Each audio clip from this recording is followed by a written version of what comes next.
या संदर्भात दिनांक 12 ऑगस्ट या दिवशी कोणीतरी खोडसाळपणे खुर्चीची विटंबना करण्याच्या उद्देशानं खुर्चीला लालसर पदार्थ लावलेला दिसून येतो।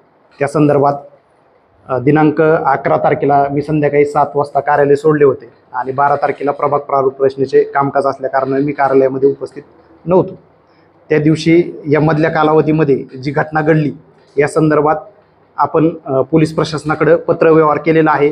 ही घटना कोणत्या उद्देशाने घडली, खुर्चीची विटंबना करण्याच्या उद्देशाने घडली किंवा वैयक्तिक विटंबना करण्याच्या उद्देशाने घडली किंवा याच्यामध्ये काही अंधश्रद्धेचा प्रकार आहे किंवा का नाही, या संदर्भात अधिक तपास पोलीस प्रशासन करत आहे। आम्ही पोलीस प्रशासनाला पत्रव्यवहार केलेला आहे। त्या संदर्भातचे CCTV फुटेज आम्ही पोलीस प्रशासनाकडे सुपूर्द केलेले आहेत। त्यांना आवश्यकतेप्रमाणे ज्या कोणत्या गोष्टी लागतील किंवा ज्या कोण कर्मचाऱ्यांची चौकशी करायची असेल त्यांना आम्ही सहकार्य करत आहोत, कर्मचारी पाठवून सहकार्य करत आहोत।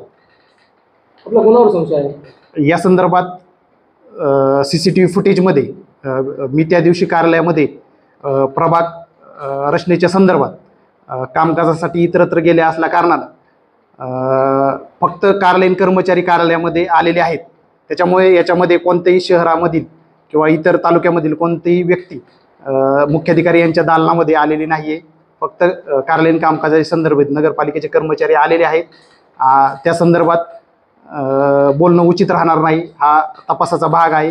या संदर्भात पोलीस प्रशासन अधिक तपास करत आहे। त्याच्या पाठीमागचा उद्देश काय आहे त्याचा पोलीस प्रशासन तपास करत आहे आणि आमचे कर्मचारी या संदर्भात थोडेसे तणावामध्ये होते, थोडंसं त्यांच्यामध्ये भीतीचं वातावरण होतं, परंतु मी सर्वांना आश्वस्त केलेलं आहे।